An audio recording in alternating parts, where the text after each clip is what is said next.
I do enjoy the summer carnival. I love the way that it's grown, particularly in the last probably 6 to 8 years. The format's just slightly changed each year. It's gotten better and better, and you probably just seem to be lucky enough to have the right horses for this time of year.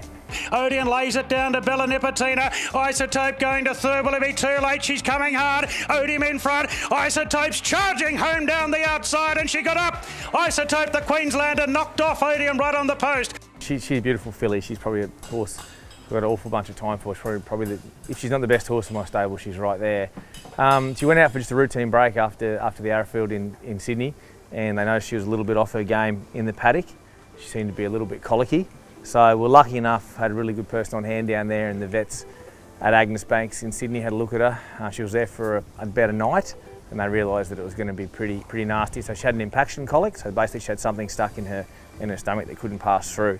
So they quickly operated on her, removed the blockage, so to speak, put her back together, and the rest of it's been fairly smooth sailing, really. She's had the amount of time off that was required for rest.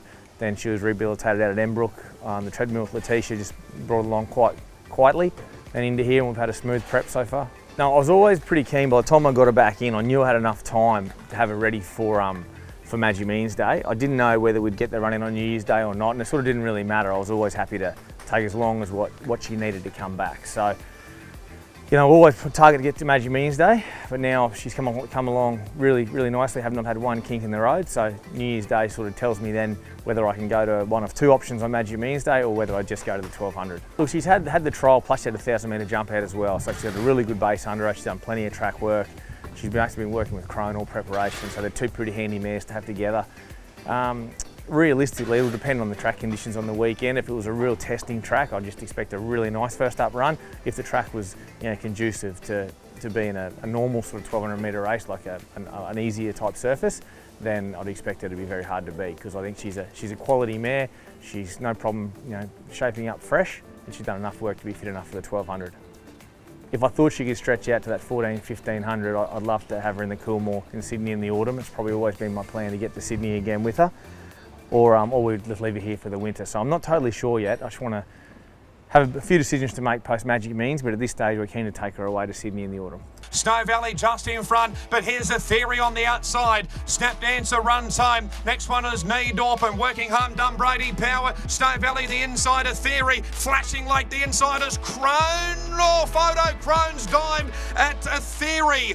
Yeah, well, she was getting ready for the spring Crone, and she got a pretty nasty virus, so it just put things on sort of hold for us, and I was just running out of time for the races. So we decided to give her a short break with an idea to go to the summer. Within that time, the ownership group had changed, and she was going to go straight to stud then, I'm Invincible. Would have been quite a late cover for a maiden mare, so when her follicles weren't as they wanted, the breeding part of it all wasn't as they wanted, they decided to put her back into work. So really she's just followed along the prep that we were going to do with her. This was always going to be her last season no matter what. So we'll just see how she preps up now. I've been pleased with it. Her trials have never been flash. She's never been a flash trialer. Her track work's great, and she's certainly going to enjoy this soft ground on the weekend if it eventuates. Miami Flyers racing clear, and Miami Flyers all too good. Yeah, I'd begin from last. The handicappers put her out of 1, so we can't go to the 0 to 90. They rated her a 92 now. So she's out of that one. We'll just now run in the Fillies and Mares race. It's an important lead up for Magic Means Day, where she'll be nommed for the cutest and the Fillies and Mares on that day. So look, hopefully the weather gods shine on her on the weekend. I'd love to see her draw a bit better. Steph gave her a great ride off a wide draw the other day. It'd make everyone's life a bit easier if she could draw low on the weekend. She's made a really good inclusion to our stable. I used her like a little bit periodically previously, but she's a bit of a mainstay now, and she's really got on with a few of the horses. She's really got a good affinity with. The Miami Flights is one of them. She's got a great understanding of her, and I think it's a great horse rider combo. I'll probably see her having a little break and coming back for the summer carnival here. And now we know she can get that 1,300. I can't see why she couldn't run 1,400. There'll be some good options for her in the winter.